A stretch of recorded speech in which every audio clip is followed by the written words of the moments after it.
पांडुरंगा करू प्रथम नमन पांडुरंगा करू प्रथम पांडुरंगा करू प्रथम नमन पांडुरंगा करू प्रथम नमन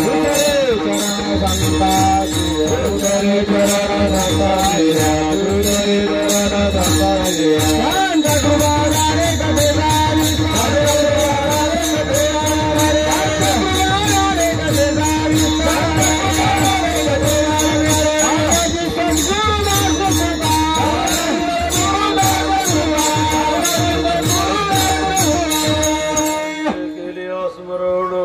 सकळ विद्यांचे अधिकरण ते जीवंतो श्री चरण श्री गुरूंचे हे नमस्कारो नियाता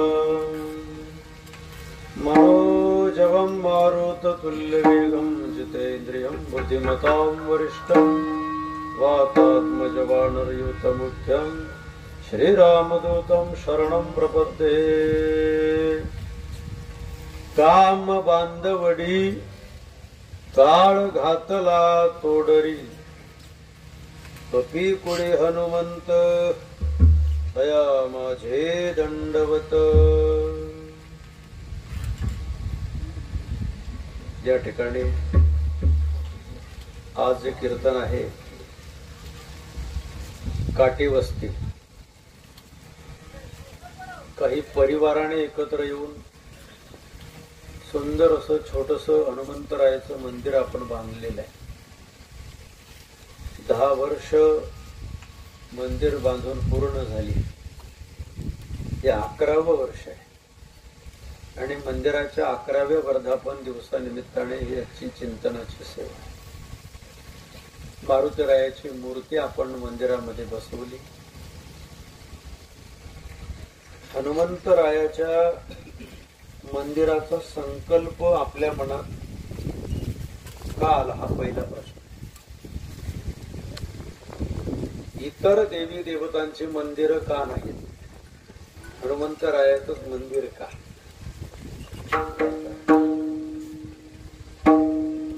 सांगा ना कारण।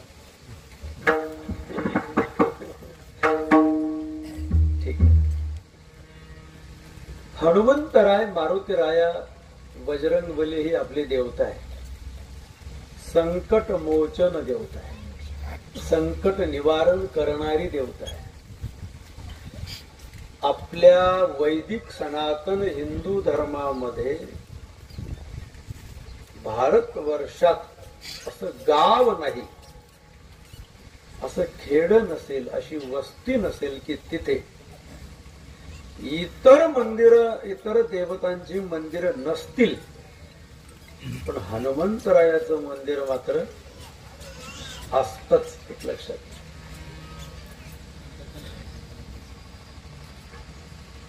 नुसतं मंदिर बांधायचं म्हणून बांधायचं नाही, नुसते कार्यक्रम करायचे म्हणून करायचे नाही, तर हे सर्व करण्याच्या पाठीमागे हेतू काय, प्रयोजन काय, उद्दिष्ट काय, त्याच्या पाठीमागचं तर्कशास्त्र काय, तात्विक चिंतन काय, का मंदिर का बांधावी, का बांधली जातात, आपले पूर्वज का बांधत आले, याच सूक्ष्म पद्धतीने कधी चिंतन आपण केलं का? परमेश्वराच्या अनंत अवतारातल्या मूर्त्या, दगडापासून त्या देवतेची मूर्ती तयार करायची, त्या मूर्तीमध्ये वेदोक्त मंत्रोच्चाराद्वारे प्राण ओतायचे, त्या मूर्तीची स्थापना मंदिरामध्ये करायची का? त्याचं कारण काय?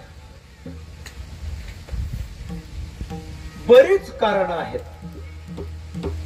मला जी स्फूर्ती ती कारण मी आपल्याला सांगतो। पहिला मुद्दा, भारतीय संस्कृती, आपण सर्व वैदिक धर्मातली मंडळी उपासना करणारी मंडळी आहोत। भक्ती करणारी मंडळी आहोत.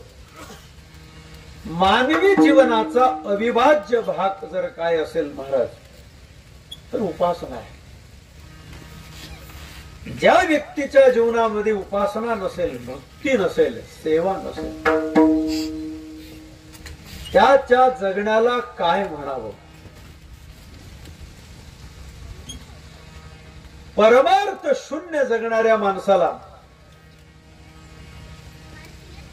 या आयुष्यामध्ये कोणत्याच देवी देवतेची जी माणसं उपासना करत नाही, स्वैर पशुवत जीवन जगतात, कोणताही अध्यात्म मार्ग ज्यांनी जीवनामध्ये जवळ केलेला नाही, कोणत्याही संत विचारांशी ज्यांनी संगणमत केलेलं नाहीये, अशा पशुवत जगणाऱ्या माणसाला काय किंमत. भक्ती विन पशु कशाशी वाढला, सतविन मेला कैसा नाही, सतविन मेला कैसा नाही.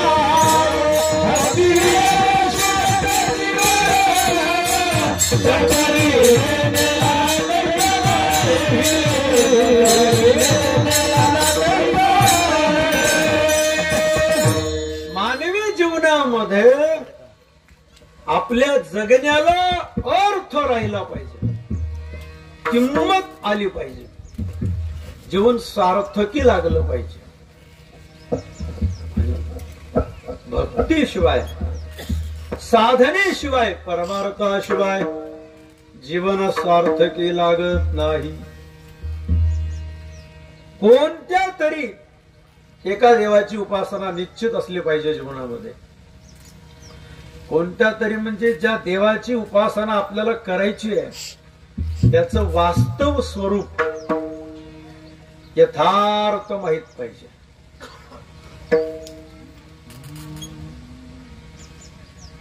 दिव्य शक्तीची उपासना करावी. कर्तुम अकर्तुम अन्यथा कर्तुम, स्वयंप्रकाशित, स्वयंपूर्ण अशी जी देवता असते त्या देवतेची उपासना. अवैदिक आणि तमोगुणी देवांची उपासना करू नये. आपल्या धर्मामध्ये ज्या देवतेचा उल्लेख वेदामध्ये नाही आहे त्या देवतेची उपासना करू नये. अवैदिक देवतांची उपासना करून पदरामध्ये काही फल पडत नाही. लक्षात घ्या. धर्म किंवा संप्रदायाला तत्व असतात 5: देव, संत, ग्रंथ, मोक्ष, फल, साधना. आणि या 5ही तत्वांना वेदाचं अधिष्ठान असावं लागतं. देव हा वेद प्रतिपाद्य पाहिजे. संत वेदाला मानणारे हवेत. ग्रंथांमध्ये वेदाचं तात्पर्य हवं. त्या संप्रदायाची साधना वेदोक्त असली पाहिजे. दुसरी गोष्ट, त्या साधनेला फल सुद्धा वेदोक्त असलं पाहिजे. वेद बोधित, वेदाचं अनुगमन करणारा संप्रदाय किंवा देव असला पाहिजे. देव हा मुळामध्ये निर्गुण निराकार आहे. ज्याला नाव नाही, ज्याला रूप नाही, ज्याला गुण नाही. निर्गुण निराकार परमात्म्याची जर उपासना करायची ठरवली तर कशी बरी करता येईल. निर्गुणापर्यंत मन जाईल का, बुद्धी जाईल का, त्याचा विचार तरी करता येईल.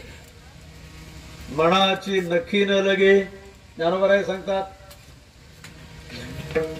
ज्या स्वरूपापर्यंत मन जाऊ शकत नाही तर त्याची भक्ती तुम्ही कशी करणार.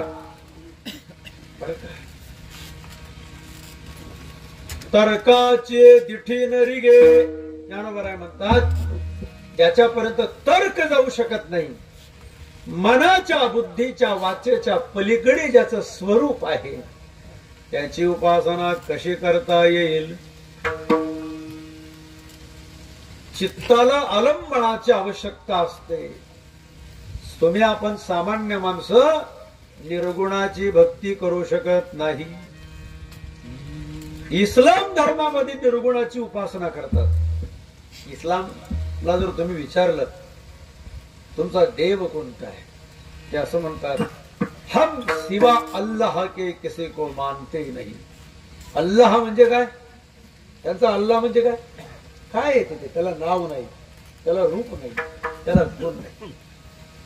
पण अल्लाहवर तर विश्वास त्यांचा आहेच.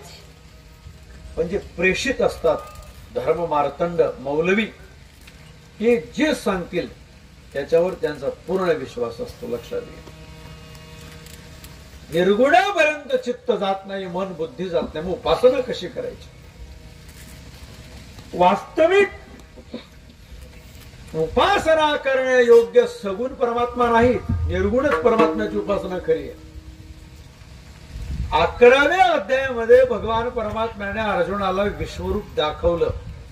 पण अर्जुन म्हणतो, देवा हे विश्वरूप आवरा तुमचं.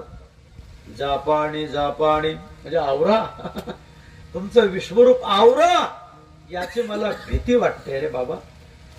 दंष्ट्रा करालानी भयानकानी, भयानक असं तुमचं विश्वरूप, की ज्या विश्वरूपामध्ये तृणंच भीष्मंच जयद्रथंच सगळे गिळंकृत केले जात आहेत. काल सुद्धा तुमच्या विश्वरूपामध्ये मला भीती वाटते. मला तुझ्या सगुण चतुर्भुज रूपाची सवय लागलेली आहे. म्हणून पुन्हा माझ्या समोर पहिल्यासारखा चतुर्भुज हो. तिथे भगवान म्हणाले, अर्जुना काय म्हणावं तुला? तू थोडासा गावंढळ दिसतोयस. अरे हे चतुर्भुज रूप जे माझं आहे हे खरं रूप नाही, हे माझं टेम्पररी रूप आहे. काही कार्याकरता मी ते काही काळापुरता धारण केलेलं आहे. माझं वास्तव आणि शाश्वत रूप जर कोणतं असेल तर निर्गुण स्वरूप माझं खरं आहे. म्हणून तू सुद्धा आपलं चित्त निर्गुणाच्या ठिकाणी ठेवण्याचा प्रयत्न कर. काय म्हणतात भगवान? बघा थोडस हा विषय फार महत्वाचा आहे. कुठून सुरुवात झाली?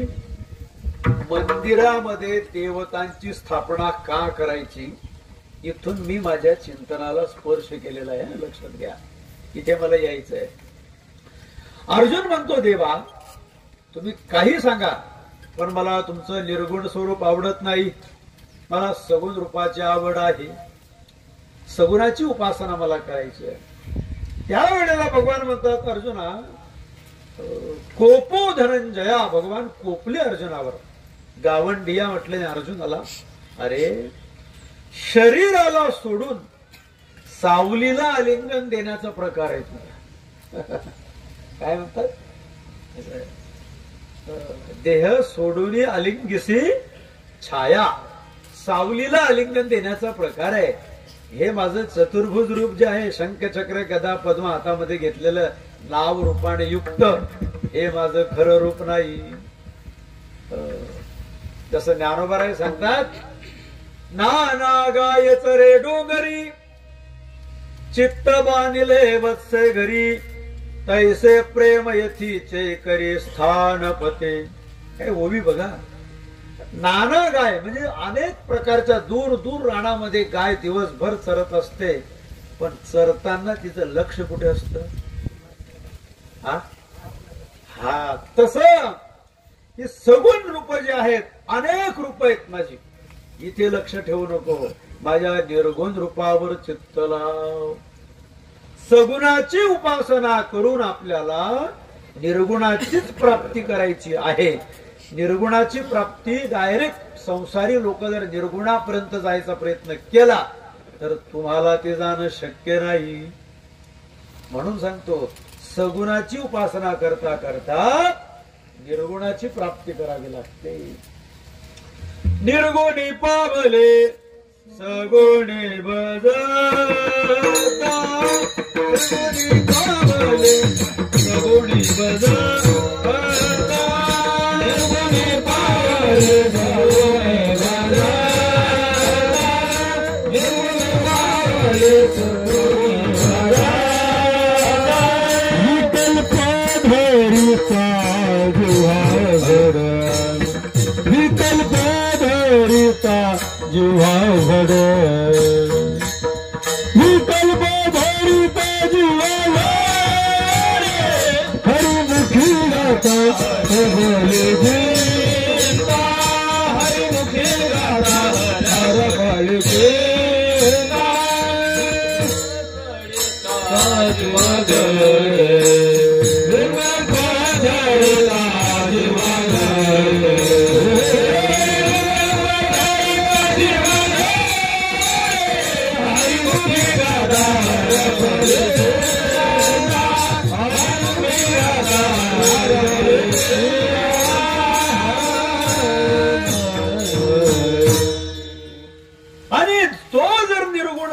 मध्ये राहिला असता.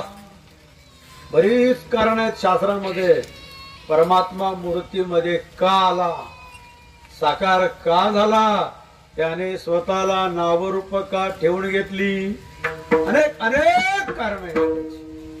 यदा यदा धर्मस्य ग्लानिर्भवति भारत अभ्युत्थानम धर्मस्य तदात्मानं सृजाम्यहम् परित्राणाय साधूनां विनाशाय च दुष्कृतां धर्म संस्थापनार्थाय संभवामि युगे युगे. ते वेळी आपुल्याचे कैवारे मी साकार होवोनी अवतरे. मग ज्ञानाचे अंधारे गिळो निघाली. अनुवाद म्हणतात त्यावेळेला मी सगुण साकार होतो, नावारूपाला येतो. कोणत्या वेळेला?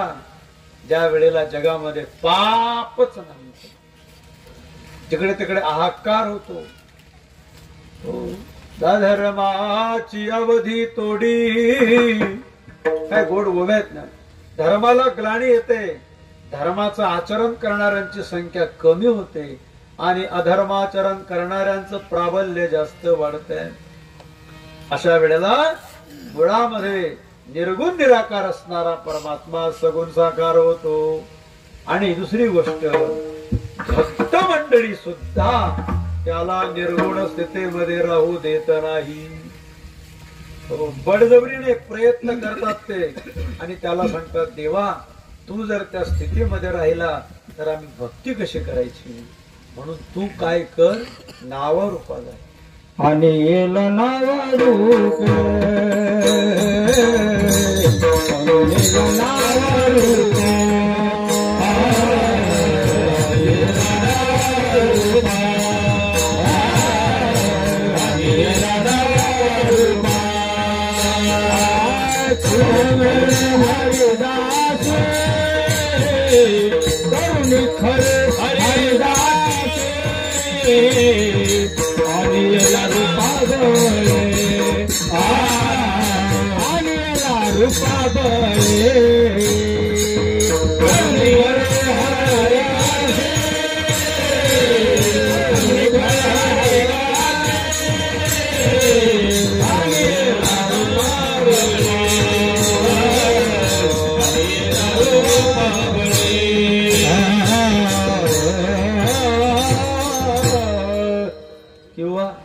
देवा हाते रूप धरविला आकार निदू निराकार होऊ त्यासे.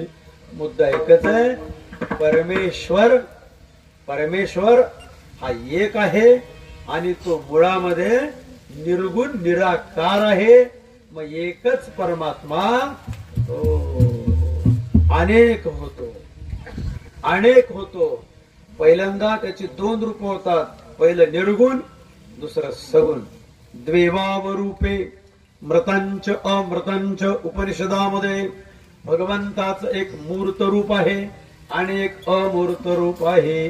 मूर्त म्हणजे सावयव साकार, डोळ्यांना दिसणार, मनाला गोचर होणार, बुद्धीने जाणता येणार. मन बुद्धी हे आकलन जे होतं त्याला म्हणावं मूर्त रूप. आणि जे त्याच्या पलीकडे आहे, शब्दाच्या पलीकडे आहे, परावाणीच्या सुद्धा पलीकडे आहे, त्याला म्हणावं अमूर्त रूप. अमूर्त हे शाश्वत आहे, त्याचा बाध कधी होत नाही, त्याच्या अस्तित्वाचा नाश कधी होत नाही. हो, ते वर्तमानात सत्य आहे, ते भूतकाळात सत्य होतं आणि ते भविष्य काळामध्ये सत्य असतं. म्हणून सत्य तू सत्य तू सत्य तू विठ्ठल, सत्य तू सत्य तू सत्य तू विठ्ठल, सत्य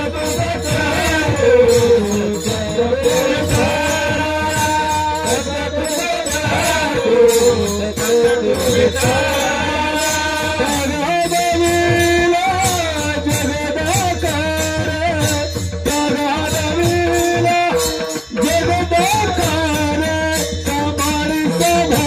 आपुली हे माया स्वाभाविक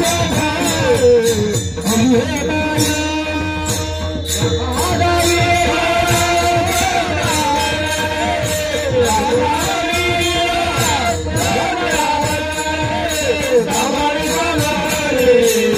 हे माया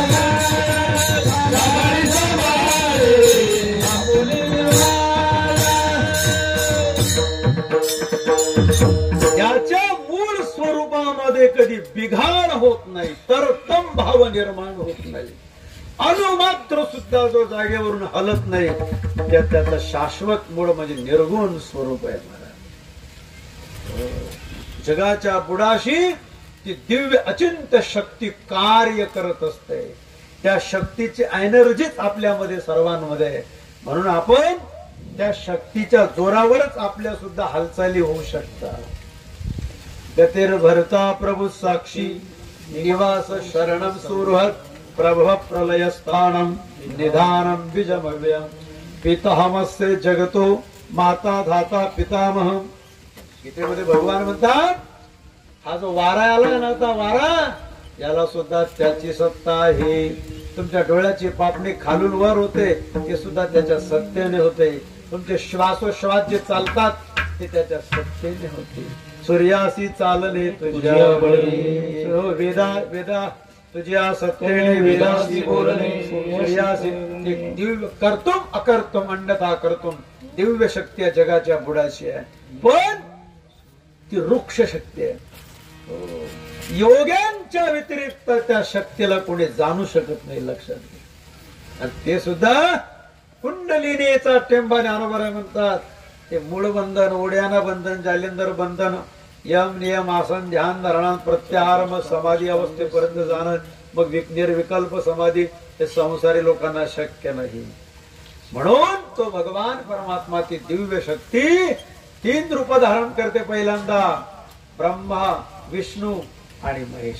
जगाची उत्पत्ती करते ब्रह्मदेवाच्या रूपाने, उत्पन्न झालेल्या जीवांचं पालन करते विष्णूच्या रूपाने, आणि समष्टी जीवांचं प्रारब्ध प्रतिकूल झालं.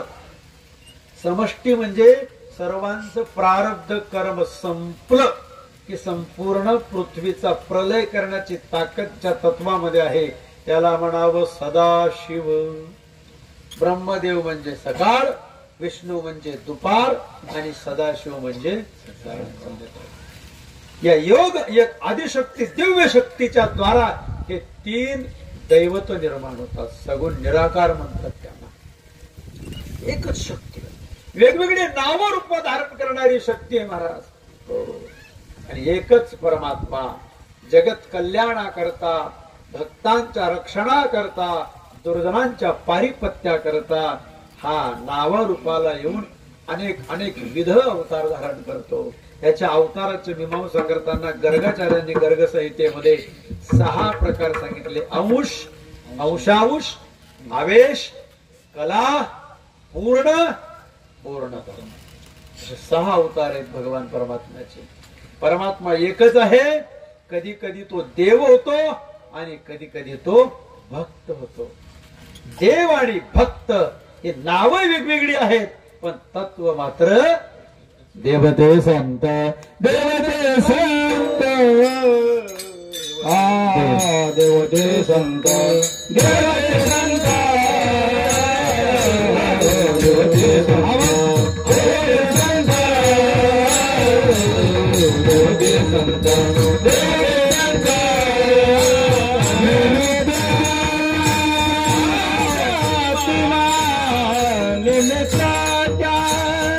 प्रतिमा देवते संत, देवते संत, देवते संत, निर्मित देवते संत,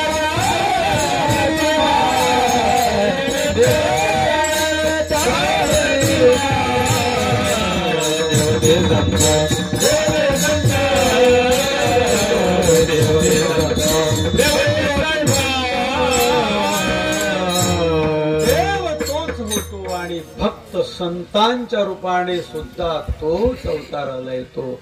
अनंत अवतार आहेत त्याचे. 24, 14, 10 ते पण मला वर्णन करायचं नाही. 10 अवतार आहेत त्याचे, वगैरे वगैरे वगैरे, अनेक अनेक अवतार आहेत. 2 तत्व शिव आणि विष्णू हे नाव वेगवेगळे आहेत, पण दोघांशी एकमेकांशी इतके अनन्य आहेत महाराज. काय आहे, आता विस्तार केला तर चिंतन लांबेल आपलं. दोघही एकमेकांची सेवा करण्याकरता आतुर होता, शिव आणि विष्णू. स्वतंत्र शंकराची उपासना जर तुम्ही केली, भगवान विष्णूला डावलून, तर शंकराची भक्ती करून सुद्धा नरकात जाण्याची पाळी आहे.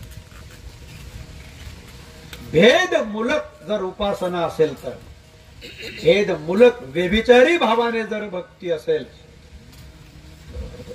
सुरुवातीला ते पंढरपूरचे भक्त होते, नरहरी सोनार. उपासना शंकराची करायची. मल्लिकार्जुनाची का? मल्लिकार्जुनाची करायची. हा नो, शंकराची म्हणजे मल्लिकार्जुनाची. हो, उपासना करायची.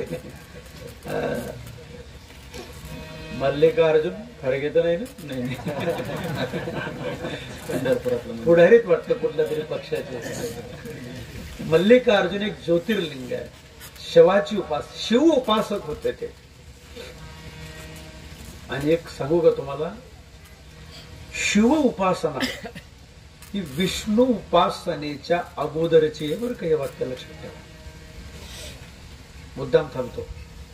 आपल्या सृष्टीच्या उपक्रमामध्ये, सृष्टीच्या चक्रामध्ये, सृष्टीच्या प्रवाहामध्ये विष्णूची उपासना ही नंतर आहे. अद्ययावत उपासना पहिली कोणती असेल तर भगवान. कारण शिव तत्व हे आद्य तत्व आहे. संपूर्ण पृथ्वी म्हणजे जणू काही एक शिवालय आहे. जसं सब भूमी गोपाल की, तसं संपूर्ण पृथ्वी म्हणजे शिवालय आहे. भगवान शंकरच या पृथ्वीच्या रूपाने नटलेले शिव. शिव परम तत्व आहे, लक्षात घ्या. पण इतके दोघं बघा तुम्ही, अनेक चिंतन मला मांडता येईल. परमात्मा अनेक अवतार घेतो, त्यापैकी 2 अवतारे देवाचे पूर्णतम अवतार सांगितले, राम आणि कृष्ण. तर राम अवतारामध्ये भगवान शंकरांनी जी भूमिका केलेली आहे, ती भूमिका आहे हनुमंतरायाची. विष्णूची सेवा करण्याकरता भगवान सदाशिव काय झाले, वानर झाले. 11वे रुद्र आहे. हनुमंतराय म्हणजे शंकर हनुमंत होतील असं जी स्टेटमेंट पहिली दिली गेली.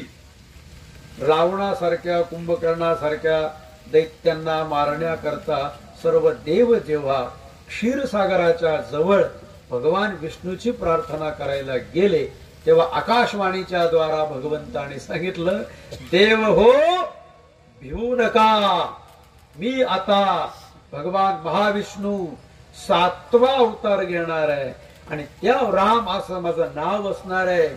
अजराजाचा पुत्र दशरथ सूर्य वंशामध्ये, इक्ष्वाकू आणि मानधाता या राजांच्या वंशामध्ये मी आता पृथ्वीवर त्रेता युगात मानव रूपाने अवतार घेणार आहे. आणि माझ्या या अवतार कार्यामध्ये तुम्ही इतर देवी देवतांनी सुद्धा मला सहकार्य करावं. त्या राम अवतारामध्ये ब्रह्मदेवाने काय झालं पाहिजे, ब्रह्मदेवाने काय काय व्हा, भगवान म्हणतात ब्रह्मदेवाने जांबुवंत व्हा.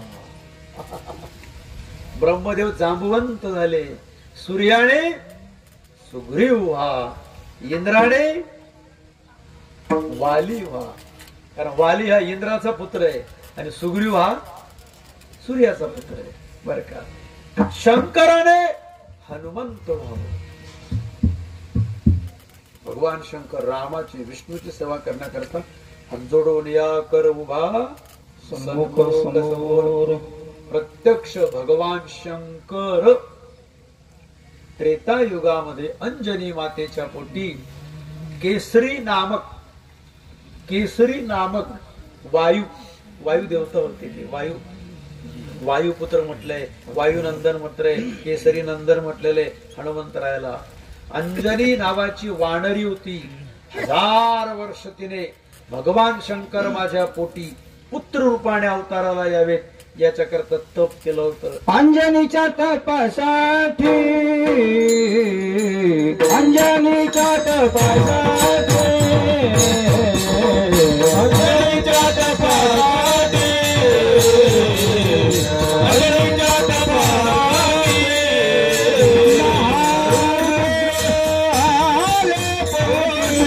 महारुद्र आले कोटी, अंजनीच्या तपासाठी, तपासाठी, अंजनीच्या तपासाठी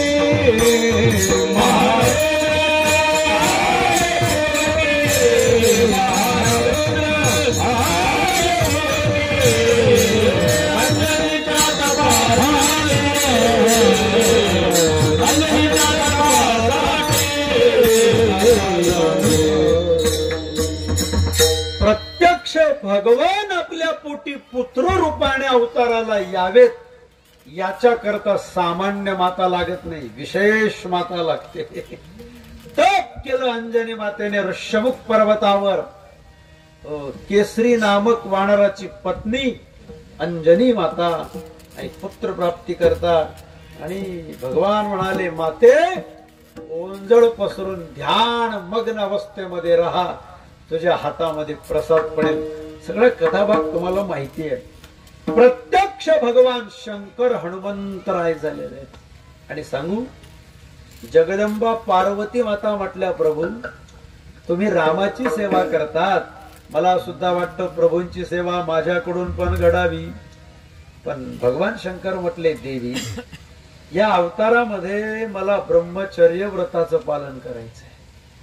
नैष्टिक ब्रह्मचर्य व्रताची भूमिका माझी. मग ग्रस्त आश्रमाचा काही विषय या अवतारामध्ये नाही, मग तुझं काही काम नाही. जगदंबा म्हटली, तसं नाही, जिथे तुम्ही तिथे आम्ही. आलं का लक्षात? वृक्ष ते छाया, पुढे पुढे काय? वृक्ष ते छाया, चंद्रू तेथे चंद्रिका, चंद्रू तेथे चंद्रिका, शंभू तेथे अंबिका, संत तेथे विवेका असणे. ही ओळी मला पाहिजे होती. शंभू तेथे अंबिका, जिथे भगवान शंभू आहेत तिथे अंबिका पाहिजे. मग मला काय स्थान, माझी जागा कुठे? सगळ्यांना माहिती असेल तर शेपटीच्या रूपाने जगदंबा हनुमंतरायांच्या म्हणजे भगवान शंकरांच्या बरोबर आहे. हनुमंतरायाची शेपटी म्हणजे पार्वती आहे.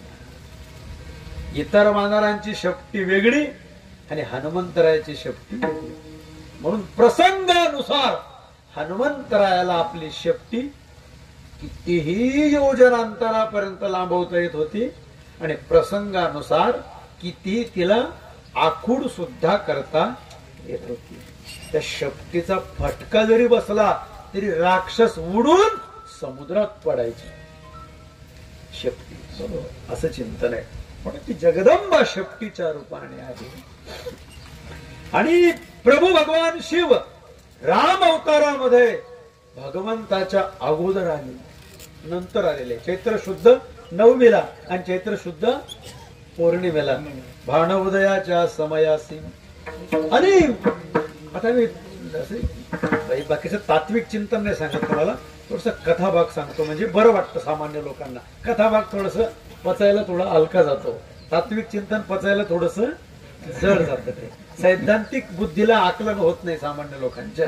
कथाभाग रमणीय वाटतो साधकांना. विठाला विठाला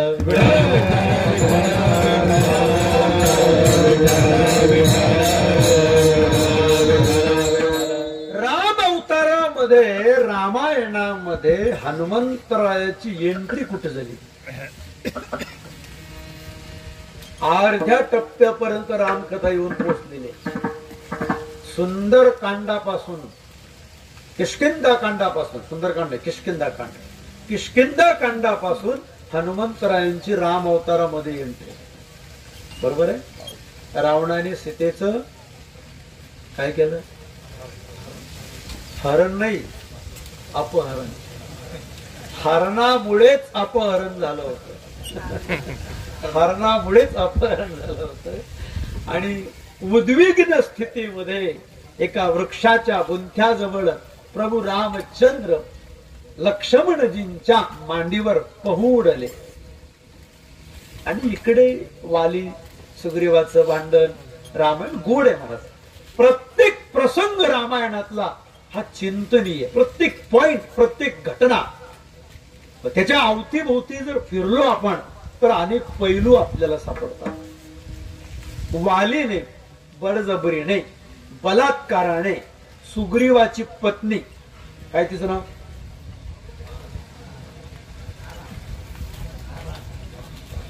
नाही, सुग्रीवाची ती वाली पत्नीचा अवतार आहे, रुमा.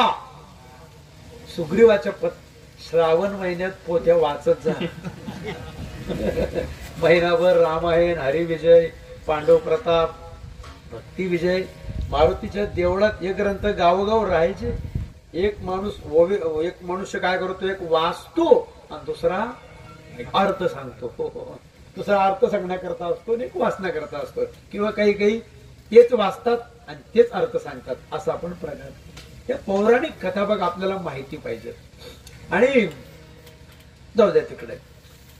हनुमंतरायाला अंजनी मातेने सांगितलं होतं, हनुम्या तुझा स्वामी कोण असेल, तुझा गुरु कोण असेल? तर पहिलं लक्षण सांगितलं की जो तुला जन्मजात लाभलेली दिव्य कौपिन जो ओळखेल त्याला तुझा स्वामी समजायचं.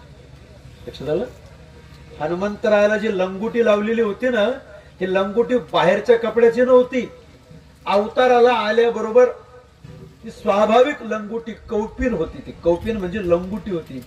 आणि रामचंद्र प्रभू असं धरून पाहिलं होतं सुग्रीवाने की दोन्ही तर एक तेजपुंज बालक, कोणीतरी राजकुमार दिसतायत, कोण आहेत, त्यांची परीक्षा घेतली पाहिजे. सुग्रीवाने सांगितलं, हनुमंतराया हे दोन राजकुमारांची थोडी परीक्षा घ्या बरं. असे मोठे पर्वत उचलून रामावर फेकले.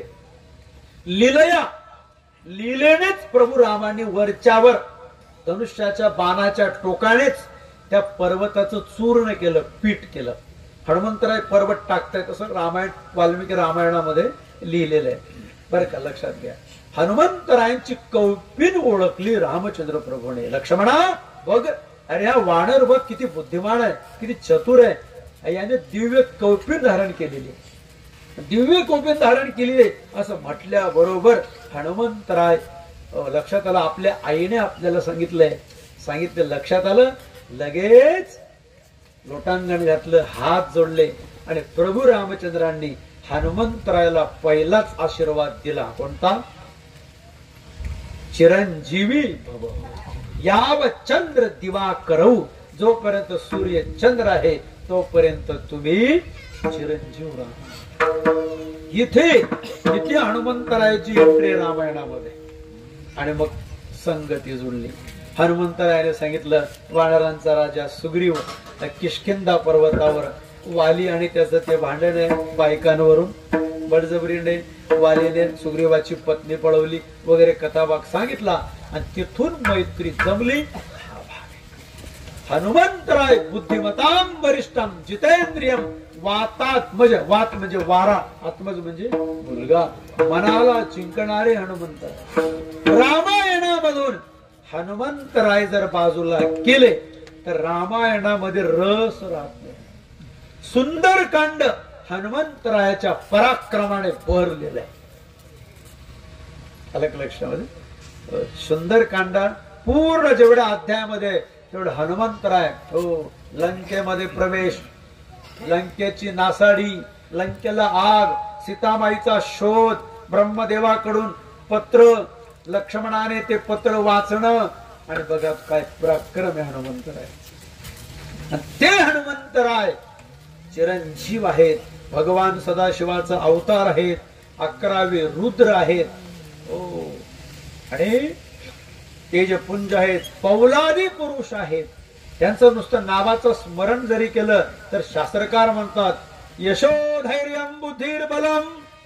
हनुमंतरायाच्या नावाचा उद्घोष केला तर यश प्राप्त होतं, बुद्धी प्राप्त होते, बल प्राप्त होतं, बौद्धिक चातुर्य प्राप्त होतं, वाक्पटुत्व प्राप्त होतं, अजयत्व प्राप्त होतं. 8 फायदे सांगितले. हनुमत स्मरेत, हनुमंताच्या स्मरणाचे 8 फायदे सांगितले. यश बुद्धी प्राप्त होते माणसाला, व्यक्ती जितेंद्रिय होतो. हनुमंतरायाच्या व्यक्तिमत्वाचे 2 पैलू जगद्गुरु तुकोबारायांनी त्याच्यावर प्रकाश टाकलाय की हनुमंतरायाचे पैलू 2 सांगितले की हनुमंतरायांनी आपल्या जीवनामध्ये विशेषतः 2 पुरुषार्थ केले. पहिला पुरुषार्थ हनुमंतरायांनी काय केला की जो काम नावाचा विकार सगळ्या जगाला सडो की पळो करून सोडतोय, ज्या काम नावाच्या विकाराने माणसाच्या जीवनाची दोडधान केलेली आहे, माणसाला माणूसपणातून उठवून टाकलंय, त्या कामाला बंदिस्त केलं, कामावर संयम, कामावर विजय मिळवला आणि जो सगळ्या जगाला गळून टाकणारा काळ, यमराज काळ, त्या काळाला आपल्या पायातली बेडी केलं. काम आणि काळ या दोघांवर हनुमंतरायांनी पुरुषार्थ मिळवला असं अभंगाच्या काम बांधव रे, काम बांधव रे, काम बांधव रे, काम बांधव रे, काम बांधव रे, काम बांधव रे, काम बांधव रे, काम बांधव रे,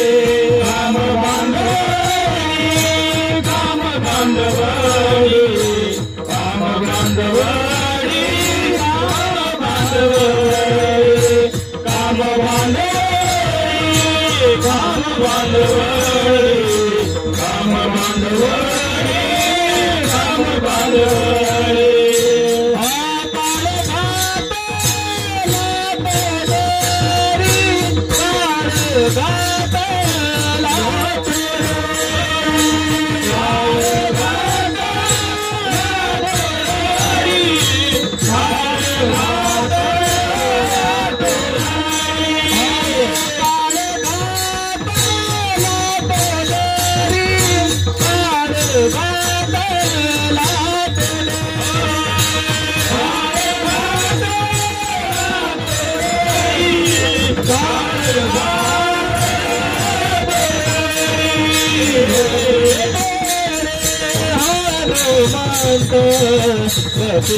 काम बांधवडी बंदिस्त केलं, त्याला मोकळं ठेवलं नाही, त्याच्यावर संयमाने विजय प्राप्त केला, पुरुषार्थ संपादन केला.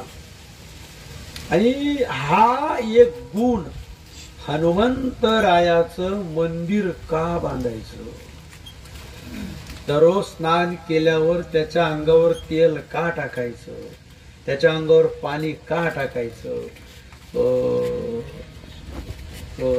हनुमंतरायाच्या गळ्यात जी फुलांची माळा असते कोणती असते, रुईच्या फुलांची माळा त्याला का अर्पण करायची, कागदाच्या पुडीमध्ये उडदाचे दाणे त्याला का द्यायचे, त्याला हात का जोडायचे. तर त्याच्याकडून प्रत्येक माणसाने हा धडा शिकायचा आहे की हनुमंतरायांनी 100% कामावर विजय मिळवला. आपल्याला 100% शक्य नाही, पण कमीत कमी 10-20% तरी जमलं तर किती किती टक्के? 10-20% जरी कामावर विजय मिळवता आला तरी भरपूर आहे ग्रस्ती माणसं.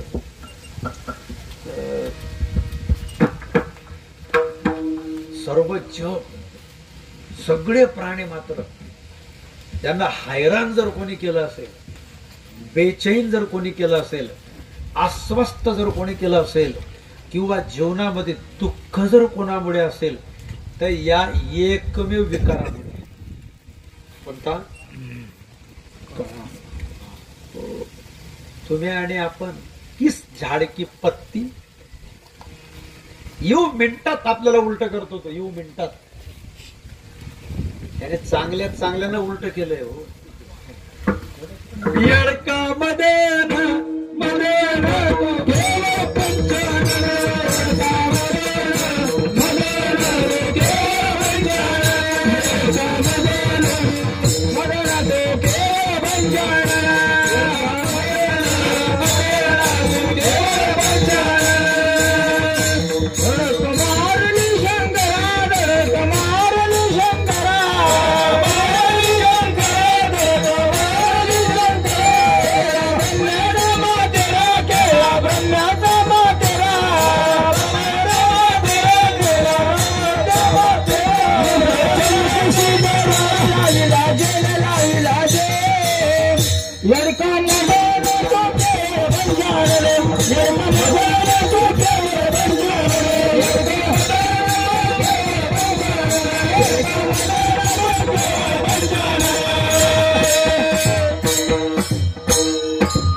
लक्ष द्या.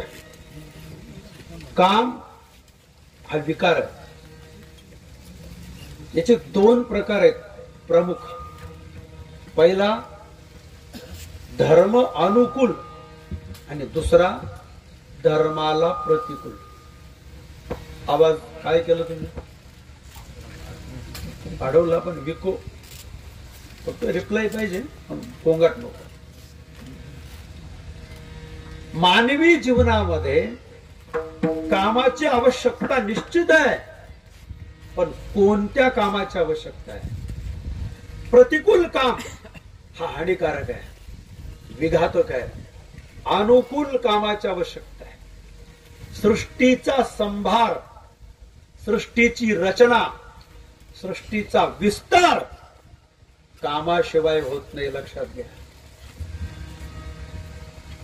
रागाने, संतापाने याला जाळून टाकलं होतं. कोणी? भगवान शंकर. भगवान शंकर. ऐशिया पैजामा. ज्ञानोबारांची ओवी बाबा. ऐशिया पैजामा. कामाचा कोळसा केला भगवान शंकराने. महिषा. ऐशिया पैजामा. ऐशिया पैजा महिषा. पांघरुणी दाही दिशा. पांघरुणी दाही दिशा. लाच करू म्हणून कोळसा काम. लाच करू म्हणून कोळसा कामू केला. कुठे विघ्न आणतो? परमार्थात प्रतिबंध करतो हा काम. लक्ष दिलं आणि चांगलं ऐकलं तर समजेल तुम्हाला, नाही तर मग नाही समजणार. ध्यानामध्ये विघ्न आणतो. राग आला, क्रोध आला, तिसरा डोळा उघडला. आणि जो ध्यानामध्ये विघ्न आणत होता ना, जागेवर राख केली त्याची. कितीतरी वर्ष तो त्या राखेतच होता. कुठे होता तो? शंकराने काम जाळून टाकल्याने काय झालं माहितीये तुम्हाला? लग्न जरी झालं तरी नवरा बायको एकत्र येत नव्हते, कारण काम नव्हतं ना. पुराणातलं बरं का सत्य. म्हणजे प्रजननच होत नव्हतं. सगळ्यांना काळजी पडली, काय करावं आता, सृष्टीचा विस्तार कसा होईल. म्हणून कोणीतरी समजून सांगा भगवान शंकराला. त्यावेळेला देवाची समजूत घातली आणि मग ती सतीची घटना घडून गेली. सतीच्या अग्निकुंडामध्ये अशी कसा घटनाक्रम आहे पुराणातला. आणि मग पुन्हा त्या सतीने कोणाच्या पोटी जन्म घेतला परत? हिमालय पर्वताच्या पोटी. मैनाच्या पोटी जन्म घेतला, पार्वती म्हणून जन्म घेतला आणि मग पुन्हा भगवंताच्या ठिकाणी ती प्रेरणा निर्माण केली. आणि मग कार्तिक स्वामी जी ती राग झाली होती ना त्या कामाची, त्या अग्नीची, त्या अग्नीतूनच कार्तिक स्वामींचा जन्म झाला. लक्षात आलं का? कार्तिक स्वामीचा जन्म कुठून झालेला आहे? अग्नीतून झालेला आहे. हरवीर्ये अग्निसंगती कृतिका अंती झाला. ज्ञानोबरायांनी 10व्या अध्यायामध्ये विभूती सांगत असताना कार्तिक स्वामी हे देवांचे पहिले सेनापती सांगितले. स्वर्गातल्या देवांचे सेनापती म्हणजे कार्तिक स्वामी. त्रिभुवनीची या सेनापती तो स्कंदू आत्महिपती जे हरवीर्ये अग्निसंगती कृतिकांती झाला. त्या कामाला नष्ट केल्यामुळे विषमलिंगी अट्रॅक्शनच नष्ट झालं. समजलं? म्हाताऱ्यांना समजणार नाही, तुम्हाला समजेल. तुम्ही असं समजू नका जरी म्हातारे झाले तरी काम शांत होतो. भ्रामक कल्पना आहे तुमची. एक उदाहरण सांगतो तुम्हाला. एक राजा संध्याकाळी रथात बसून फिरायला निघाला. संध्याकाळच्या वेळेला राजा सात्विक होता, प्रजापालक होता, प्रजाहित दक्ष होता, सुचिरभूत होता आणि तत्वचिंतनशील होता. राजाचं जगणं जे होतं ना आदर्श होत. आपल्या राज्यामध्ये अनैतिक घटना नको असा राजाचा कायदा होता. संध्याकाळी राजा फिरायला निघाला. राजाच्या नजरेमध्ये एक दृश्य आलं. एक म्हातारा आणि एक म्हातारी रस्त्याच्या कडेने संध्याकाळच्या वेळेला दोघं पती आणि पत्नी होते आणि दोघं म्हातारपणी एकमेकांच्या हातात हात घालून रस्त्याने फिरत होते. राजाने पाहिलं की आपल्या नगरीतला वयस्कर म्हातारा आणि त्याची पत्नी म्हातारी हातात हात घालून. राजाला त्या दृश्यामध्ये थोडासा रजोगुणी शृंगार वाटला. काय वाटला? राज शृंगार वाटला. राजाला ते बरोबर नाही वाटलं की माझ्या नगरीमध्ये बाहेरचं वातावरण पवित्र सात्विक असलं पाहिजे आणि हे बरोबर नाही. प्रधानाला सांगितलं. राजा प्रधानाला या दोघांना उद्या आपल्या दरबारात बोलव, मला यांना कारण विचारायचं. ठीक आहे. तरुणपणामध्ये हातात हात घालून फिरलं तर काही हरकत नाही, पण म्हातारपणी तरुणपणात पण का हातात हात घालून फिरतात? आमचे गुरुजी बुवा विनोदाने सांगायचे. मी दोघं जोडप्याला विचारलं म्हणजे एकाला, का रे बाबा तुम्ही हातात हात घालून का फिरतात? तर त्याने असं उत्तर दिलं, न जाणू न जाणू. आलं का लक्षात? असं आता हे प्रकार घडायला लागले जास्त. आणि राजाने प्रधानाने सांगितलं त्या तुम्हाला सकाळी राजाने दरबारात बोलवलंय. म्हाताऱ्याच्या लक्षात आलं की नेमकं राजाने आपल्याला का बोलावलंय. म्हातारीला सांगितलं सकाळी लवकर उठायचं, आपल्याला दरबारात जायचंय.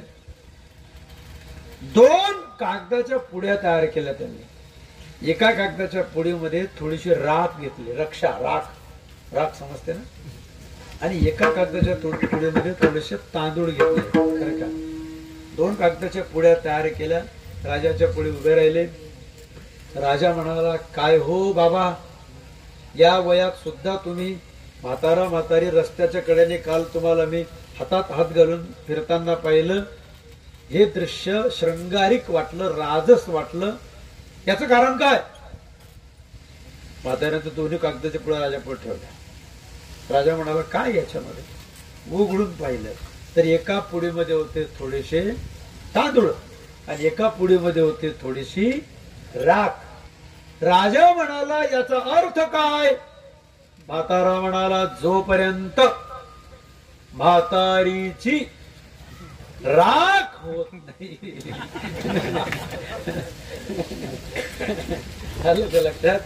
जोपर्यंत म्हातारीची राख होत नाही तोपर्यंत, जोपर्यंत मी अन्न खातो, ज्वारी बाजरी गहू तांदूळ भाकर भाजी मी खातो, तोपर्यंत माझ्या मनातला काम नष्ट होणार नाही. विडाला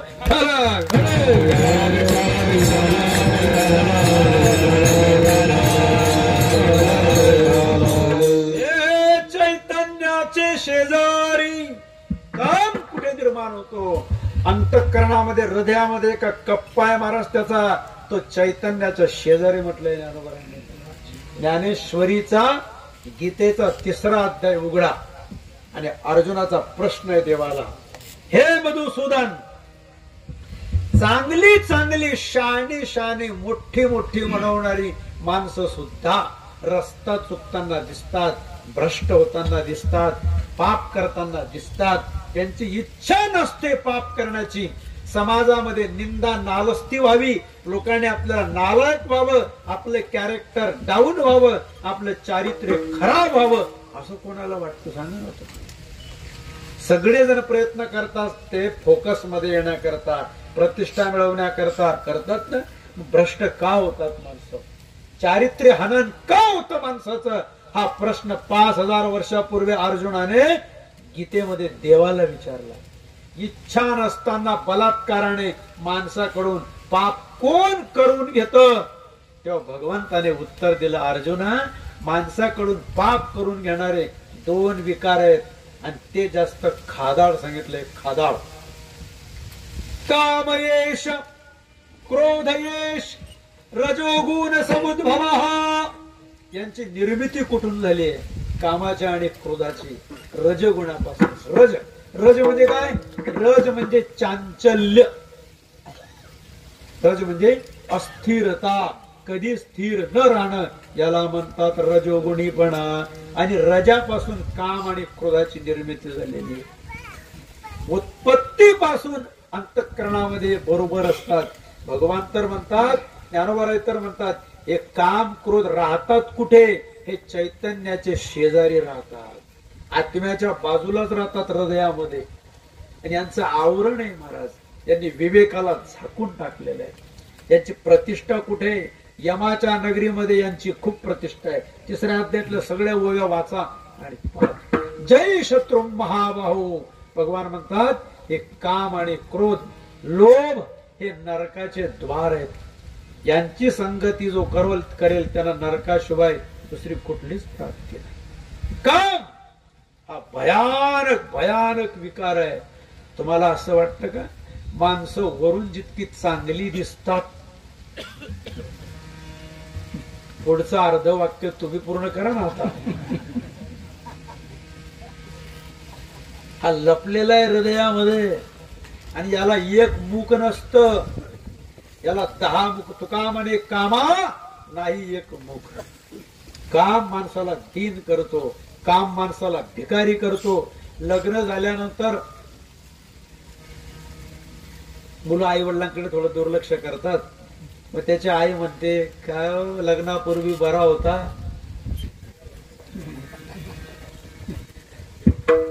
सासू काय म्हणते, तो लग्न झालं आणि आमचा मुलगा बायकोचा बैल झाला. बैल काय म्हणतात ते, बायकोचा तुकोबार आहे म्हणतात. जगातला कुठलाच माणूस बायकोचा बैल नसतो, हे लक्ष देऊन ऐका. तो बैल कोणाचा असतो. तुका म्हणे झाला कामाचा,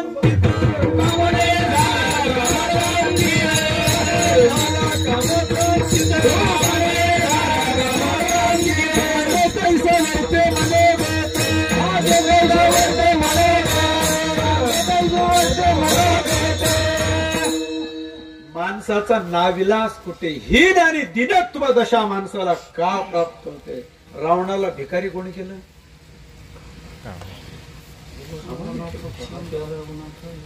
भिकारी केलं महाराज. चांगल्या चांगल्याला निश्चित पाडून टाकलं यांनी. 60,000 काम क्रोध आणि लोभ या 3 विकारांना जिंकण्याकरता विश्वामित्रांना 20,000 वर्ष तपश्चर्या करावी लागली. कामाचे म्हणजे असं समजू नका, काम म्हणजे बुवा स्त्रीविषयकच काम असतो असं नाही. तो धनविषयक सुद्धा काम असतो, तो मान विषयक सुद्धा काम असतो. नाशिवंत पदार्थाकडे मनाचं धावणं याला म्हणावं काम. इदम मेषा, हे मला पाहिजे, हे मला पाहिजे, याला म्हणावं काम. माझ कामाचे निघाय,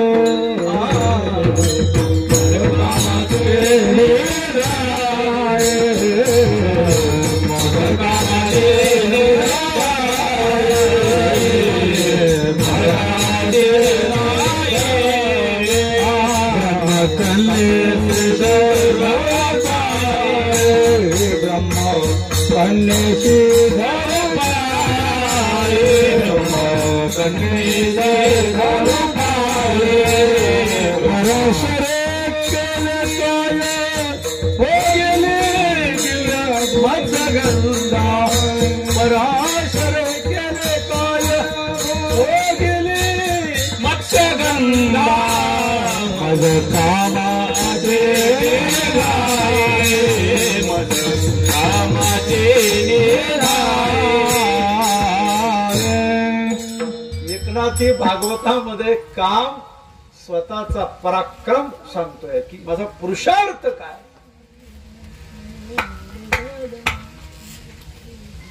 त्या टाळ्या वाजवल्या म्हणजे काय माझं डोकं फिरलं का.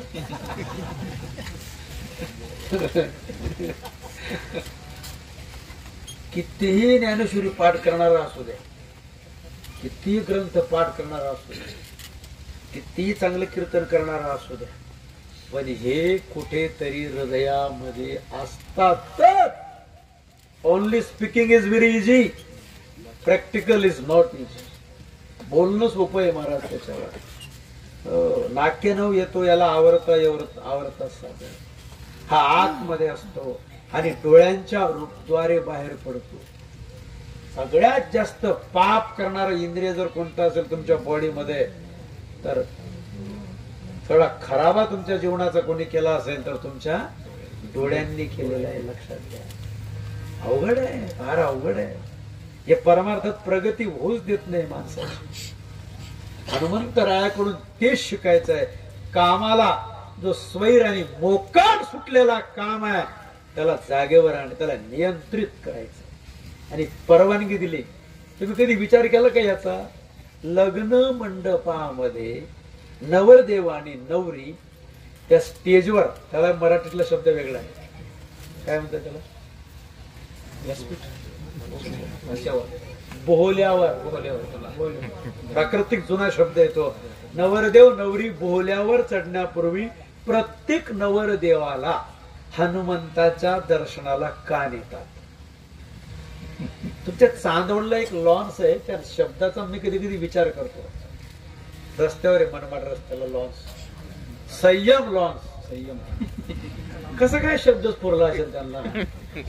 लग्नानंतर संयम असतो का पहिला प्रश्न. कसं काय नाव दिलं असेल त्यांनी? विचार करावा लागेल. म्हणजे किती विरोधाभास आहे ना. किती नवरदेव नवरींनी एकमेकांकडे पाहू सुद्धा नाही. ब्राह्मणाच्या मुखातून एक मंत्र निघाल्याशिवाय त्यांची नजरानजर सुद्धा होऊ नये म्हणून नवरदेवचे मामा नवरीचे मामा दोघांच्या मध्ये काय धरतात? मंगल अष्टकामध्ये शब्द आलाय, मध्ये अंतरपटा ते धरा, वधू वरा दृष्टा दृष्ट न करा.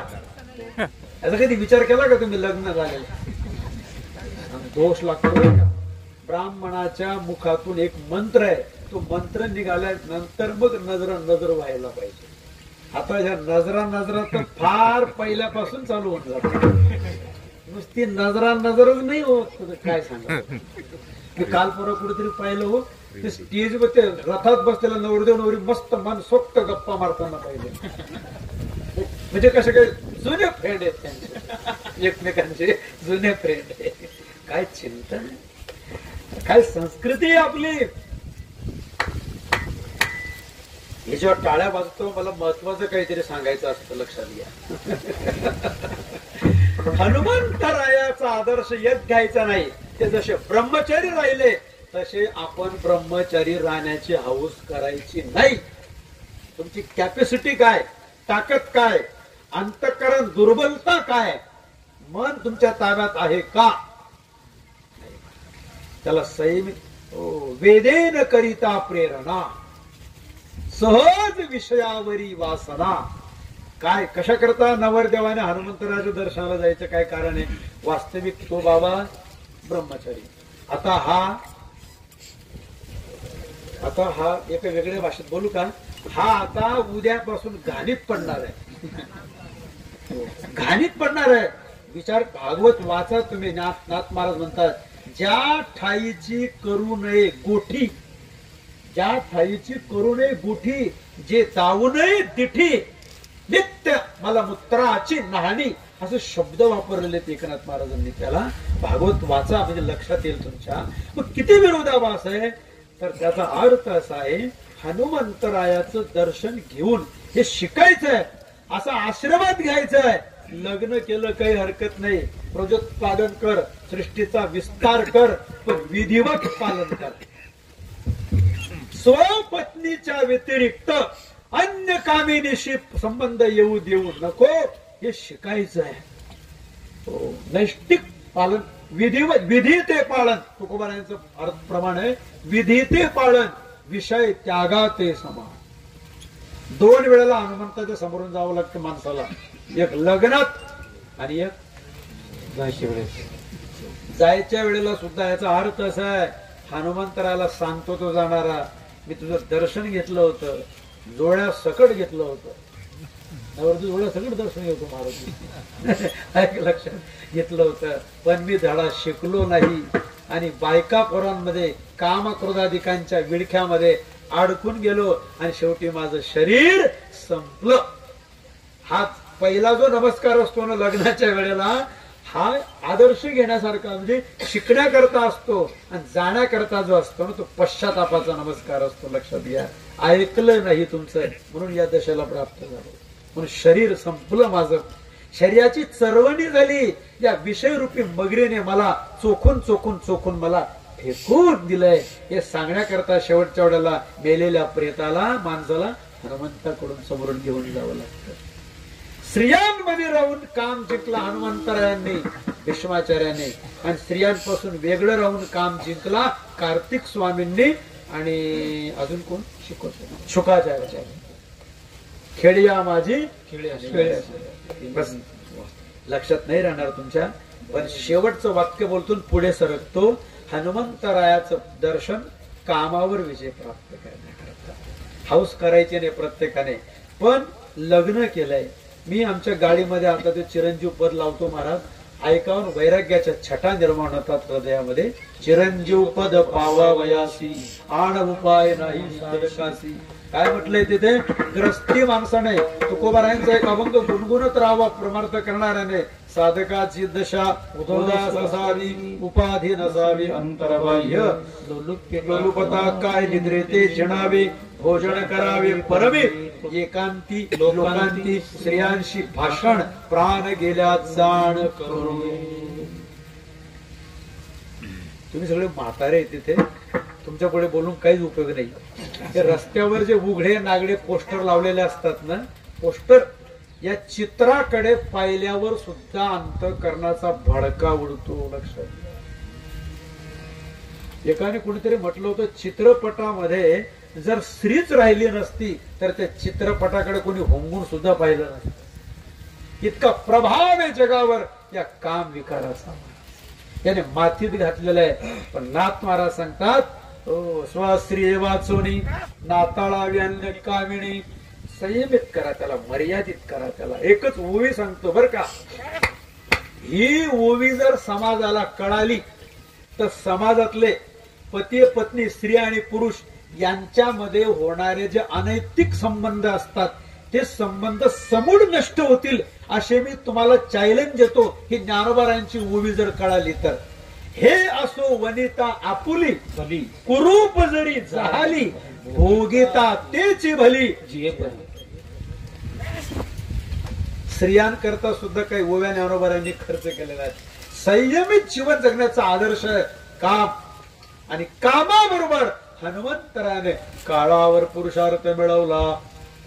उदाहरण सांगू तुम्हाला, ज्या वेळेला हनुमंतराय रावणाच्या त्या लंकेत गेले त्यावेळेला हनुमंतराय सीता मातेला म्हटले, माते माझ्या खांद्यावर बसा, मला घेऊन जातो.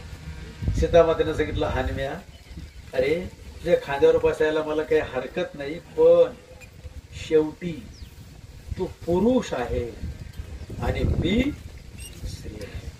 रामायण आहे. चला, काम आणि काळ हे दोघांवर विजय प्राप्त करणं हा मानवी जीवनातला परमार्थातला पुरुषार्थ आहे. आणि तो पुरुषार्थ हनुमंतरायाने मिळवला. म्हणून तुकोबाराय हनुमंतरायाला दंडवत करतात अभंगाच्या दुसऱ्याच्या. कपी कुळ हनुमंत कपी कुळ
हनुमंत तया माझे दंडवत.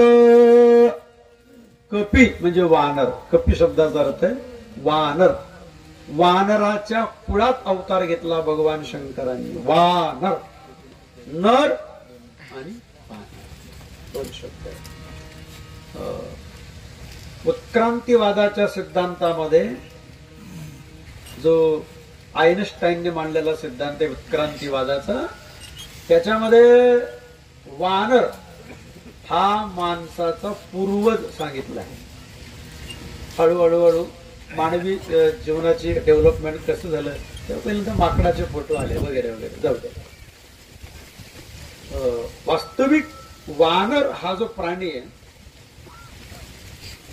10 जे चंचल पदार्थ सांगितले आहेत ना, त्याच्यामध्ये वानर चंचल सांगितलंय. मा, मधुकरो, मानिनी, मरुत, मरकट. मरकट म्हणजे वानर. या योनीमध्ये भगवान परमात्म्याने अवतार घेतला. हे कुणीतरी एक विनोद केलेला आहे छोटासा, की राम अवतारामध्ये भगवान परमात्म्याने रावणावर विजय प्राप्त करण्याकरता नरांची नेमणूक का केली नाही? नर का निवडले नाही? वानर का निवडले?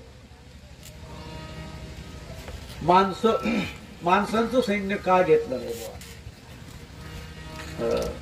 उत्तर असं विनोदाने कोणीतरी दिलं की माणसं हे रात्रीतून फुटतात, विश्वासघाती असतात माणसं. वानर फुटत नाही. पण नर वान आलं का लक्षात? पण वानरांवर भगवंताने विश्वास ठेवलाय. वानरा हाती लंका हनुमंतरायाला भक्तीचे आचार आहेत महाराज. दास्यत्व नावाची भक्ती हनुमंतरायाने केली. म्हणून देखील स्वतःचं अस्तित्व प्रभू रामचंद्रांच्या अस्तित्वामध्ये हनुमंतरायाने विलीन केलंय. भक्ताने स्वतःचं अहंकाराचं समर्पण करावं भगवंताच्या चरणाजवळ. अहंकार शिल्लक ठेवू नये, आपलं अस्तित्व शिल्लक ठेवू नये. त्याच्या अस्तित्वामध्ये आपलं अस्तित्व विलीन करून टाकावं. दास्यत्व निकट हनुमंते केले. आपल्या स्वामीवर काय प्रेम. श्रीराम जयराम शक्ती आहे. 100 योजन समुद्र उल्लंघन करून जाणं, सिहिका क्रौचा यांना मारणं, लंकेत जाऊन लंकेची नासधूस करणं, रावणाला धडा शिकवणं आणि केलेल्या पराक्रमाचं वर्णन स्वमुखाने केलं नाही. ब्रह्मदेवाकडून पत्र येऊन आणलं निमुटपणे नम्रतेने. मुद्रिका दिली सीतामातेला. काय रामायणातलं हनुमंतरायचं पात्र आहे आणि चिरंजीव देवता आहे. अजून सुद्धा आहेत. त्यांची उपासना तुलसीदासांनी लिहिलेलं आहे ते हनुमान चालीसा. जय हनुमान ज्ञान गुणसागर. 40 पाठ जर हनुमंतरायाचे केले हनुमान चालीसाचे 40 दिवस तर हनुमंतराची कृपा होती. हनुमंतरायाची कृपा होते. पण हनुमान चालीसा म्हणतात तिला. नासई रोग हे कोणीतरी म्हटलं होतं. एका लहान पोराला 104 डिग्री ताप आला. एक ग्लासभर पाणी घेतलं, ते पाणी असं समोर ठेवलं आणि ती चौपाई म्हटली 108 वेळेला. नासई रोग हरे सब पीरा जपत निरंतर हनुमंत वीरा. तर पाणी पाजलं त्या बालकाला, लेकराला, तर ताप उतरला. श्रद्धा असेल तर होतंय. त्याच्याकडे अंडरलाईन करा. श्रद्धा असेल तर होतं बरं काय. एक दुसरी महत्वाची गोष्ट, स्त्रियांनी हनुमंताचं दर्शन घ्यावं का घेऊ नये असा एक प्रश्न निर्माण होतो. स्त्रियांनी हनुमंताची उपासना करावी का करू नये? जरूर करावी, फक्त शुचिरभूत अवस्थेमध्ये करावी. समजलं तर बघा, नाहीतर त्या सोडून काही हरकत नाही बरं का. शुचिरभूत भाव जर शुद्ध असेल तर काही हरकत नाही बरं का. अशी चिंतन आहे. हनुमंतराला दंडवत करणं, नमस्कार करणं, दंडवत करण्यामध्ये अहंकाराचं विसर्जन असतं. जोपर्यंत माणूस हात जोडून वाकत नाही, तो नम्र होत नाही, तोपर्यंत देवाला तो आवडत नाही. अहंकार हा नरकात घालतो. हनुमंतरायाला तुकोबाराय दंडवत का करतात? तुम्ही भक्तीचे आचार्य आहात, म्हणून भक्ती कशी करावी हे मला दाखवा. मज दावाव्या भक्तीच्या त्या वाटा, मज दावाव्या सुबटा. 10,000 सैनिकांशी जो एका वेळेला लढू शकतो त्याला सुभटा म्हणतात. 10,000 सैनिकांशी जो एका वेळेला एक योद्धा लढू शकतो, महायोद्धा, त्याला सुभटा शब्द आहे. मजदावाव्या सुभटा. हो, कामावर विजय मिळवल्यामुळे संयमित, नियंत्रित, कंट्रोल, नियोजनबद्ध असं जीवन जगल्यामुळे शरीर पॉवरफुल होतं. शरीरामध्ये प्रतिकार शक्ती निर्माण होते, एनर्जी निर्माण होते, रोग प्रतिकारक शक्ती प्रचंड असते. म्हणजे शरीर बलदंड होतं. अभंगाच्या 3ऱ्या शरीर वज्रायुष शरीर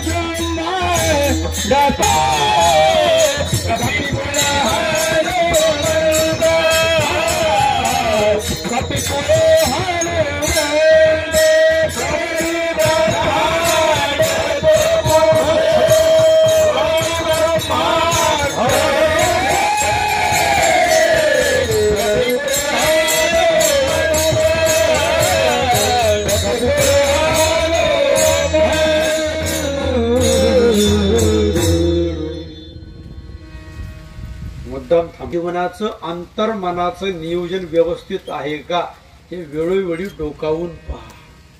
भलतं पाहायचं नाही, भलतं खायचं नाही, भलतं बोलायचं नाही, भलतं कर्म करायचं नाही, जेणेकरून भविष्यामध्ये पाप होईल आणि दुःख भोगावं लागेल. असं कुठलंच कर्म आपल्याकडून होऊ नये याच्याकरता हनुमंताचं दर्शन, शरीर संयमित, निसर्गाच्या सानिध्यामध्ये वगैरे वगैरे अशा हनुमंतरायाला जगद्गुरु तुकोबाराय शरण जातात. रामरायाच्या सेवका रामरायाच्या सेवका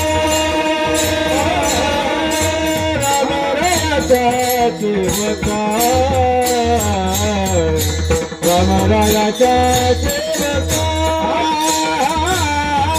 रामरायाच्या सेवका रामरायाच्या सेवका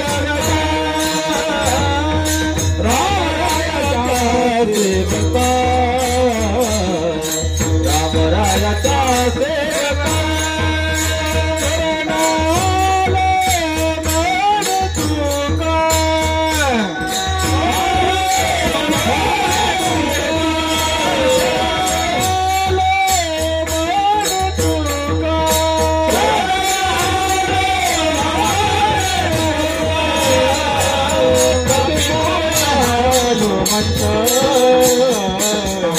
कभी कुळालू म्हणतो कभी कुळालू म्हणतो कभी कुळालू म्हणतो कभी कुळालू म्हणतो कभी कुळालू म्हणतो कभी कुळालू श्रीरामरायाच्या सेवका शरण आलो म्हणे तुका. रामरायाच्या सेवकाला मी शरण आलो याचा भाव असा आहे, प्रत्येकाने आपल्या जीवनामध्ये सेवक भावाने राहावं. जे माझ्याकडे आहे ते प्रभूंचं आहे आणि प्रभूंनी मला जे दिलंय ते प्रभूंच्या सेवेकरता दिलंय. तन मन धन भगवंताला अर्पण करावं. धन्यवाद काटे वस्ती तुमचे महेश महाराज, तुमचा सगळा परिवार. सुंदर असं छोटेखानी पूर्वाभिमुख मंदिर तुम्ही बांधलेलं आहे. मूर्ती फार सुंदर आणि आकर्षक आहे. पूर्व दिशा नाही, पूर्वाभिमुख मंदिराची उभारणी तुम्ही केली. दररोज मंदिर बांधणं सोपं असतं. मननीयता, दिव्यता आणि रमणीयता जिथे असते त्याला मंदिर म्हणतात. पण मंदिरातल्या देवतेला प्रसन्न ठेवणं इतकं सोपं नसतं. षोडश उपचारे जरी पूजा झाली नाही पण तरी त्या देवतेवर जलाभिषेक, पूजा, नैवेद्य, धूप, दीप आणि आरती सकाळ संध्याकाळ जर पूजा अर्चा विधिवत झाली तर त्या मूर्तीमध्ये जे देवत्व असतं ते देवत्व आपल्यावर प्रसन्न होतं. कोणतीही साधना तुम्ही कंटिन्यू शुचिरभूत पद्धतीने 12 वर्ष एक तप जर तुम्ही कुठलीही साधना अनुष्ठान केलं तर ते आपल्यावर प्रसन्न होतं. शौच विधी झाल्यावर उरलेलं पाणी तुलसीदास त्या झाडावर टाकायचे, तर त्या झाडातलं भूत त्यांच्यावर प्रसन्न झालं होतं. झालं होतं की नाही? 12 वर्ष जर अखंड साधना असेल, सुरुवात अशी असते, नामस्मरण कमीत कमी 3 तास अखंड झालं पाहिजे. अंतकरण शुद्धीची प्रक्रिया सुरू होते. जर तुम्ही दिवसातून लागोपाठ कंटिन्यू 3 तास प्रभूचं भजन केलं, नामस्मरण जर तुम्ही केलं तर अंतकरण शुद्ध व्हायला सुरुवात होते. म्हणून 12 तास, 12 वर्ष, 12 महिने या अनुष्ठानाच्या पद्धती सांगितलेल्या आहेत. चला, त्या निमित्ताने आपलं कीर्तन आहे. भगवान मारुतीरायांना प्रार्थना करू, आम्हाला सर्वांना सद्बुद्धी द्या, सदृढ आरोग्य द्या, उदंड आयुष्य द्या. आमच्या सर्वांचे परिवार सुखी, समाधानी, आनंदी राहू द्या. भरभरून आम्हाला कृपा करा. आमच्या मिळकतीमध्ये बरकत द्या. आमच्या उद्योग व्यवसायामध्ये भरभराट करा आणि आमच्याकडून गवताच्या काडीला सुद्धा दुःख देता येणार नाही, कोणाच्या हृदयाला वेदना पोचणार नाही असं वर्तन आमच्याकडून करून घ्या आणि आमची भक्ती तुमच्या पायाजवळ सरती करा. आम्हाला पात्र करा, योग्य करा, आम्हाला तुमच्या कृपेला पात्र करा. अशी सद्भावना, सदिच्छा भगवंताला प्रार्थना करू आणि या ठिकाणी चिंतनाला पूर्ण विराम देऊ. बऱ्याच दिवसापासून मला वाटतं हा कार्यक्रम तुम्ही घेऊन ठेवला. मतेवाड्याला त्या दिवशी पत्रिका वाटल्या. आमचे रवी महाराज, लक्ष्मण महाराज, काठे महाराज, आमचे सोपान महाराज, वडाळीकर, आपण सगळी भजनी मंडळी, गुरुवर्य हरिभक्ती परायण तुकाराम बाबा परसुलकर, आपलं श्रद्धास्थान आपल्या भागाचं, आध्यात्मिक शांती ब्रह्म आहेत बाबा, वैभव आहे आपल्या तालुक्याचं. बाबा पण इथे कीर्तनाला आले.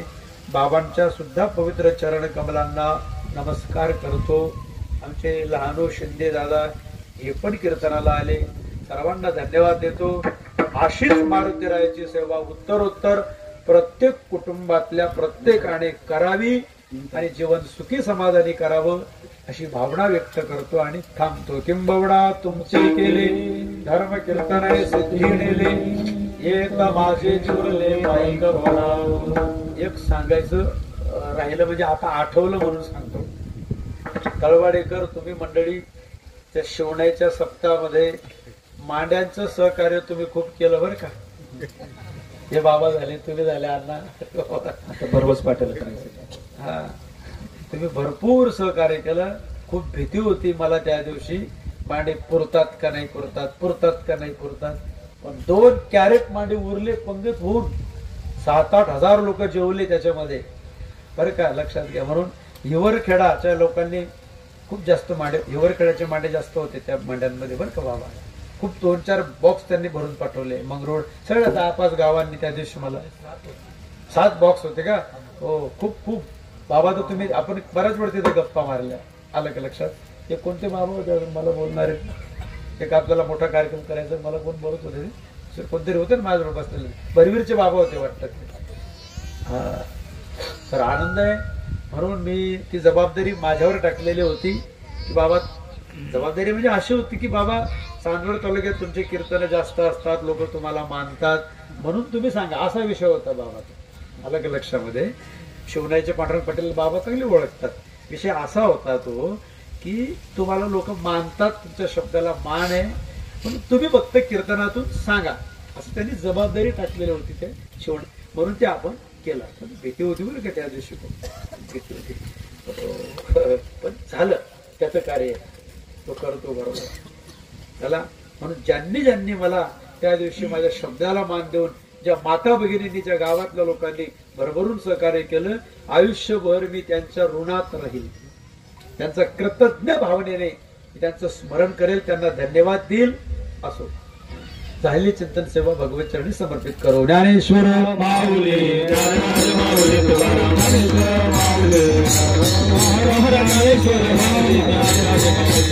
राम लक्ष्मण जानकी जय बोलो हनुमान की. राम लक्ष्मण जानकी जय बोलो हनुमान की.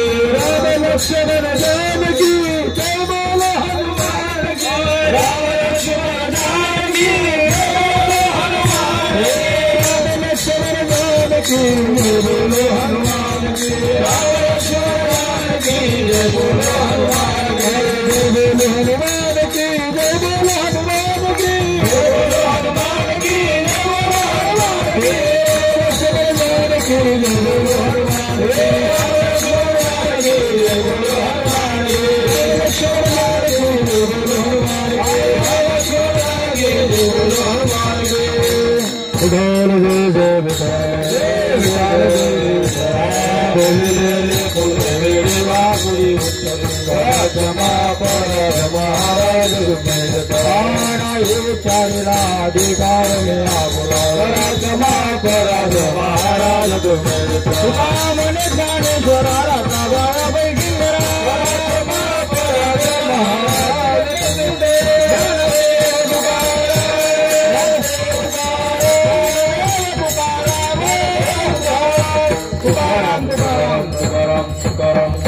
आज या ठिकाणी आपले हरिभक्त परायण समाधान महाराज शिंदे रिंगणगावकर सुंदर अशी सेवा केली. पुढे जाऊन या वस्तीवर अशी सेवा घडत राहो. महाराजांना कोटी कोटी धन्यवाद. छोटे खाणी महाराजांचं संत पूजन केलं आहे. मी हरिभक्त परायण तुकाराम बाबा परसुलकर यांना विनंती करतो.